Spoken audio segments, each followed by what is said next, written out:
Hello everybody, welcome back to my bite-size IG TV series. It's been a while and this is probably one of the IG TV series that I never thought that I would be doing. These are unprecedented times. It is mid-March of 2020 and Covid-19 has closed our doors for a while until this passes. So the video today is how to manage your eyebrows at home. You've done a lot of work in relation to getting your eyebrow shape to where it is today, you and me both. So I want to go through a step-by-step as to how you can manage your eyebrows at home until you get back to us, be it in a couple of weeks, could even be a few months, I'm not really sure. But here we go. I'm going to give you a step-by-step guide. Okay, get your essentials at home together. I've given you a snapshot of what you will typically have at home, and this is not something that I have brought from my clinic because I'm in my office at home now, and lots of things are, well, all my gear is in the clinic. So I am going to do it like as if you were in your own home doing your eyebrows as you would with what you have at home. So it's very simple with the utensils. Some of these are actually very rudimentary, but they'll do perfectly fine. Okay, firstly, you're going to cleanse your face and the eyebrow area with your regular cleanser at home. This is one that I use here, but just with your regular cleanser, it's absolutely fine. Now, I've pulled back my hair for ease to be able to show you this, and now I have to remove my glasses. But yeah, use your cleanser, 1, 2, 3, 1, 2, 3, and that is your regular makeup cleanser. Extra to that, then, I want you to use, if you've got isopropyl alcohol or surgical spirit, it would be great to actually do the cleanse of the eyebrow. Or if you happen to have these Medi wipes, they would be fabulous as well. But if you don't have any of them, just do a good thorough cleanse of the eyebrow area with your regular cleanser and with a cotton round. All of my regular clients at every visit is given a spoolie, and it was used on you at that visit, and I want you to use that to brush your eyebrow hairs into place. So naturally your eyebrows grow upwards at the start of the brow, sideways at the body of the brow, and from the arch down to the tail they grow downwards. But in order to groom them and to see if you have very long hairs and hairs that need trimming, I want you to brush the eyebrow hairs up at the start of the brow. You can brush these guys very, very gently, but don't be too forceful in brushing them up because you're forcing the longer curly hairs out of the brow line, and if those are clipped too close below the curl, which is the bend of the curl, you'll end up with a spiky, sticky out hair. So I want you to very gently push them up at the middle of the brow, and from the arch down to the tail, I don't want you to worry about those too much. Okay, I clipped him off camera because I was trying to do too much. Anyway, this is to demonstrate really what I mean. This is your eyebrow hair, that's the root, and this is the way it curls, okay? And this is the bit that's going to be outside the brow line, this part here, and it's going to look untidy and scraggy. So this is the area here that I want you to cut off. So this is cut away, and this then will lie flat with a very, very slight curl.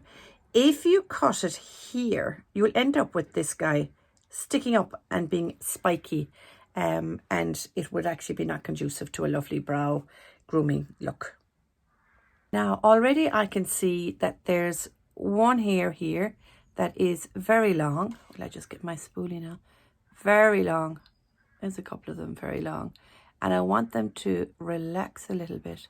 And then if they're still outside the brow line, I'm a small bit nervous now in asking you to do something like this because it is you could do a lot of damage in relation to upsetting the lovely groomed look in relation to your eyebrow. So if you are actually going to use a scissors, this is actually a household scissors that I have here at home. Actually, it's one of my nursing scissors, but they've become household scissors now. And you're probably going to have probably a fine scissors like that. You're not going to have the eyebrow scissors that we have in our clinic. But you need to clip, oh, to turn it around. You need to clip the hair literally on the curl. Did I get him? I'll have to check him.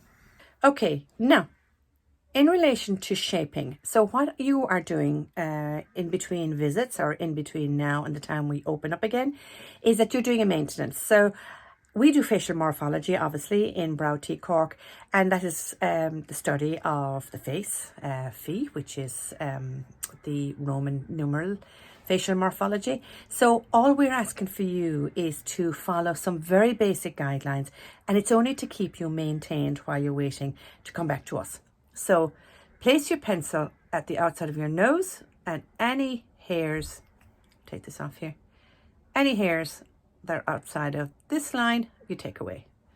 Then you go from the outside of your nose to the corner of your eye, and that's where your tail is supposed to be.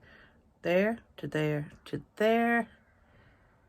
As you can see, I'm missing quite a bit of tail, but as you know, that was always the case anyway when I had my eyebrows microbladed. And then the arch is supposed to be from the outside of your nose through your pupil and up to the top here. Now I'm trying to do it all at the same time. There we go. And they're my measurements. Now, with your spoolie, you brush these boys into place. Oops. And as you can see from here, my tail is supposed to end down here, but I've got quite a few hairs underneath there and there. A couple up top, which I'm going to remove now with my tweezers. Okay, so from the classes that you've had with me or any of the visits you've had with me, I've always told you to brush upwards at the start of the brow, sideways at the body of the brow, and from the arch down to the tail, you actually brush downwards. And when you're tweezing the start of the eyebrow, you pluck upwards. At the body of the brow, underneath here and here, you pluck sideways. And from the arch down to the tail, those eyebrow hairs grow downwards. I want you to pluck downwards. And that is because any eyebrow hairs that will be coming out from there on in, if you have a mishap, we want to make sure that it actually grows out properly rather than having the follicle distorted and that you'd end up with an eyebrow hair that will come out in a funny shape.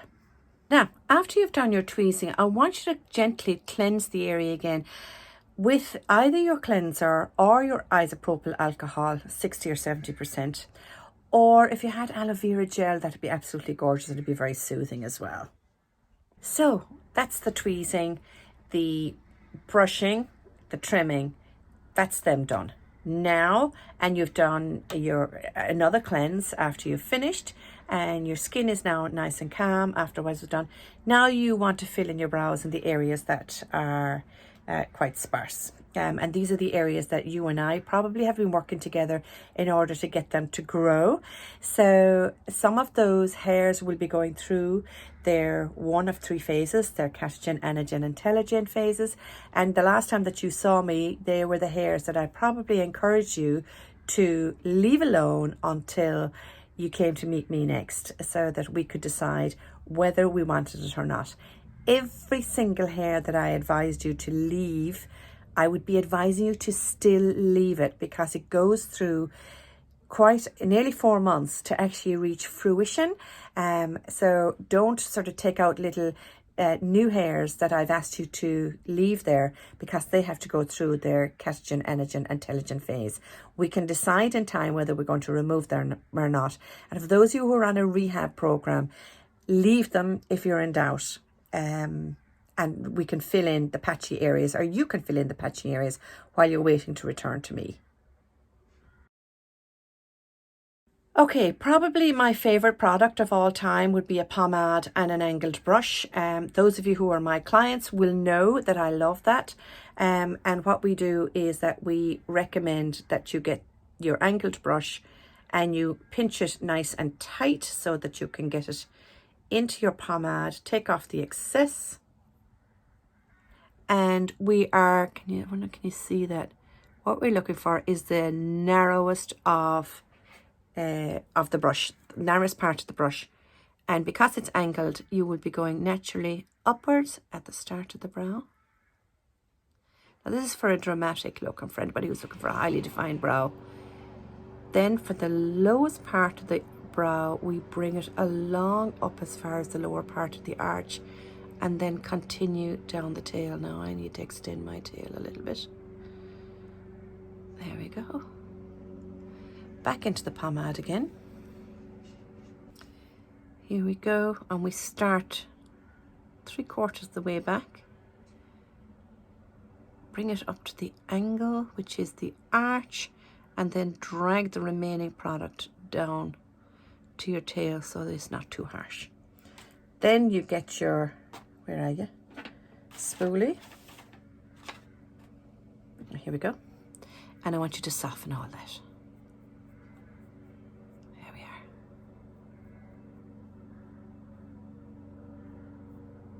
Lovely.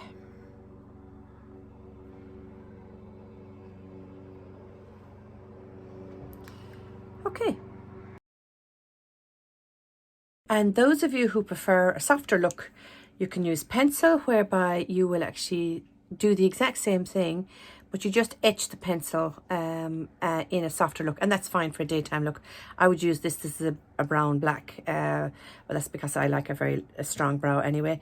But those of you who are anyway nervous, I would suggest that you get something in a graphite. I think this one's graphite coal. Is it graphite? Yeah, graphite. Nearly all of my clients, I have encouraged them to buy a clear mascara or a clear brow gel. But if you didn't get around to it and you can't get to it, or if you aren't going to, your next best thing is your spoolie and your hairspray. So everybody has got this. So you spray your, there we go, spray your hairspray onto your spoolie and you brush your eyebrow hairs into place. There you go. Hairspray for eyebrows, and the eyebrow gel will do the exact same thing, and that would work very well if it so happens that you didn't get around to buying your eyebrow gel, and they will keep, so you could actually even go shopping if you wanted to and take your tops on, off, on, off, on, off, on, and your eyebrow hairs will actually still stay in place and give you that lovely groomed look. Those of you who are my age plus who need regular tinting, the grey hairs are coming through, and if you are going to purchase a home kit from your pharmacy or Boots or whatever, it is a home testing kit that is will tide you over, and it'll do it very well. However, I would suggest that if you're going to do a home testing kit, that you buy a couple of them. And those of you who are blonde and light haired, go for the blonde or the light brown. Those of you who are medium brown can go for brown or even one drop of dark. And those of you who are dark, even though I'm not dark anymore, but I go for dark brow, go for the brown, mid brown and dark brown, so that you can mix the two of them. Now I would suggest you do a patch test as well at home before you use it, and you always have to tint before you do any tweezing. So do your tinting first and then you can do your tweezing and tidy afterwards. And then for those of you who are not interested in doing the home tinting, this is our godsend here. It's an eyebrow filler, it's a brow mascara. It's exactly the same as in eyelash mascara, but it coats your eyebrows in product. Here we go. Doesn't have to be an expensive one. Look, there we go. You see, there we are. Focusing, not really. And you can actually just brush upwards at the start, sideways at the body, and from the arch down to the tail, you can actually just make sure that every eyebrow hair is coated, and those greys will be coated just for the day. But it's no hassle. It's actually no hassle to put it on. So there you go, grooming from home. I don't know when we're going to be reopened again, but I am missing all of you so much. I am really keen to get back to work, but I do have to execute due diligence when I'm actually dealing with my clients. And those of you who are on a rehab program with me, hang tight. We will get you there. The upside of this cloud and the silver lining on this cloud is that the eyebrow hairs will have had plenty of time to grow. And I could be in my element and we could get you there sooner in your visits than we anticipated. Hang in there. I'm really looking forward to seeing everybody when we get to reopen. But in the meantime, if you're anyway cautious when it comes to eyebrow hair removal, if you're anyway cautious about it all, don't do it. Any of the eyebrow hairs that are well below the brow line, you can take those away and you can maintain your lovely groomed look. Until I see you next time.